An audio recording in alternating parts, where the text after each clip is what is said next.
Auteur d'un très bon match et d'un très beau but, ce mardi 10 mai 2022 face à Aston Villa, l'international sénégalais a encore permis au reste de remporter un match crucial pour le titre. À la fin du match, étant l'un des favoris du Ballon d'Or, Sadio Mané est revenu lui aussi sur cette question concernant la victoire face à Aston Villa, le meilleur joueur africain Sadio Mané de répondre. On savait que ça allait être un match compliqué parce que c'est une bonne équipe avec un stade impressionnant. On a fait un très bon match et c'est l'essentiel avant de revenir sur la fin de la saison.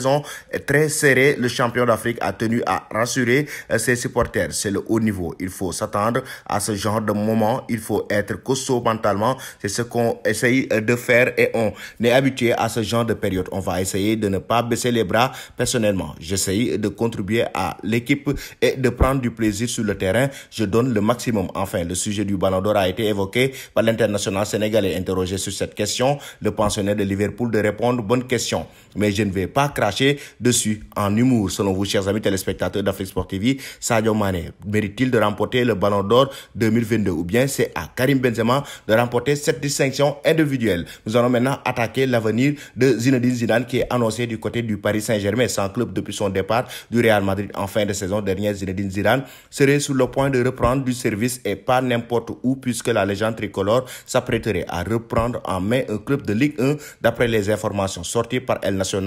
Le champion du monde 98 aurait donné son accord pour entraîner le Paris Saint-Germain la saison prochaine. Priorité absolue des dirigeants parisiens pour remplacer Mauricio Pochettino dont le départ ne fait plus guère de doute. Zinedine Zidane travaillerait même déjà sur le mercato des Parisiens. La légende tricolore serait ainsi entrée en contact avec un certain Karim Benzema avec qui il partage une relation presque fraternelle depuis leur collaboration au sein de la Maison Blanche. Toujours selon le média espagnol, Karim Benzema, dont le contrat prendra fin en juin 2023, aurait été déçu par Florentino Pérez, qui lui proposerait seulement de prolonger un an de son bail, tandis que l'ancien Lyonnais souhaiterait remplir pour 2 ans supplémentaires. Une situation qui rappelle celle de Sergio Ramos l'année dernière. Dès lors, il n'est pas exclu de voir Karim Benzema reprendre favorablement aux avances du Paris Saint-Germain et Kylian Mbappé faire le chemin inverse vers le Real Madrid cet été. Toujours selon cette même source, El Nueve pourrait être associé à Lionel Messi sous les couleurs rouge et bleu,